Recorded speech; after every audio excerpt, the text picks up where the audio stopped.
عن الدعاء وأقول بملء فيه: لا يجوز يا معشر المسلمين أن تسألوا غير الله، لا في شفاء ولا غير. السؤال الآن الحلو قل سؤالك تفضل. نعم. ولا سأنسحب بصراحة، سأنسحب. تفضل. هل اليهود يؤمنون بولاية علي حتى ما أخرجتم من الإيمان؟ تفضل يا شيخ صادق.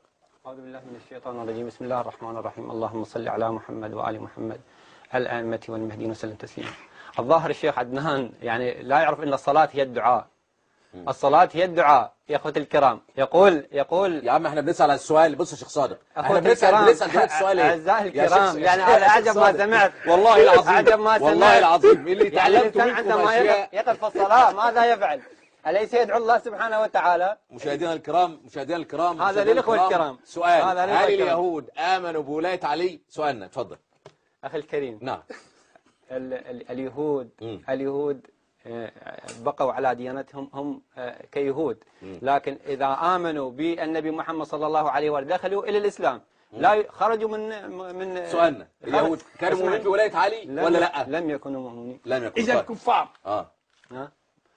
ما آمنوا بالنبي محمد صلى الله عليه وآله. ما آمنوا. الحمد لله. ما آمنوا بالنبي محمد صلى الله عليه وآله. كافرين بنبوة يا محمد. مسلمون كافرين بنبوة محمد. نعم. ما تخليه يبدو فكرته يا شيخ. أيوة فهمنا. يا مسلمون، عائشة لا يدري هي مؤمنة أو كافرة. أبو بكر وعمر وعثمان لا يدري. ورع الرجل، ورع، اتقوا الله في الرجل. الرجل ورع لا يدري ولا يريد أن يدخل الناس الجنة والنار. أما اليهود فلم يكفرهم.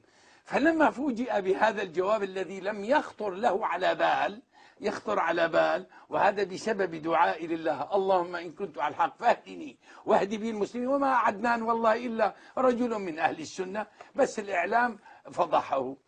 الآن المفروض الآن يسارع، ونحن لأننا لا نؤمن بولاية علي كفرنا. أما اليهود الذين لا يؤمنون بولاية علي فهو الرجل لم يكفرهم، أنتم سمعتم السؤال.